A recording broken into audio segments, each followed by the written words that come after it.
Good morning mga idol. Si Tabak Farmer po ito at ayun nga nagpa-competition si Boy Sardinas para po sa pagtatanim ng mga sitaw. Yan. Kaya ngayong umaga po ay pupuntahan ko yung aking tatamnan. Sumali ako mga idol. Ako yung number 10. Number 10. Yan. At dinala ko na rin yung buto. Yan.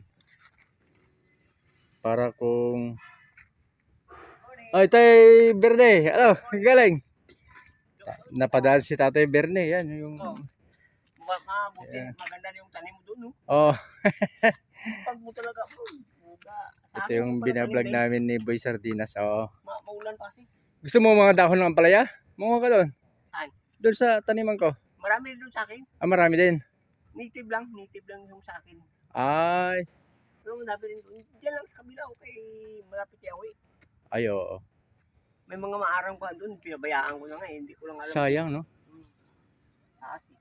Oo. Kuha ko ng kamuting kahoy pang merinda. Ngayon? Sige ah. Sige. Sige po, Tay Berne. Yan, sabihin ko na lang kay Paring Boy, nagkita tayo. Napadaan ka. Wala po tayo tapo doon, bye. At ayan po. Dahil sa kanya, dahil sa inyo. Oo. Medyo umukay-okay ang kalagayan. Yan, oo, wag ka na masyadong magbubuhat-buhat. Oo, sige tay. Ayan, at aking ituloy. Ito nga yung kanyang ipapakontest mga idol. At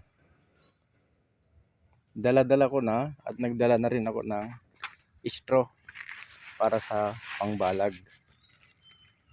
Ayan. Ito yung tinatawag na plant preparation. Ayan. I-prepare ko muna yung area. Pagkatapos kong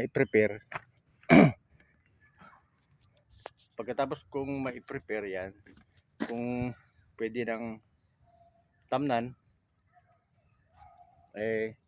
huwag na nating patatagalin ang pagtatanim. Ayan. At atin ang umpisahan mga idol, at sana maraming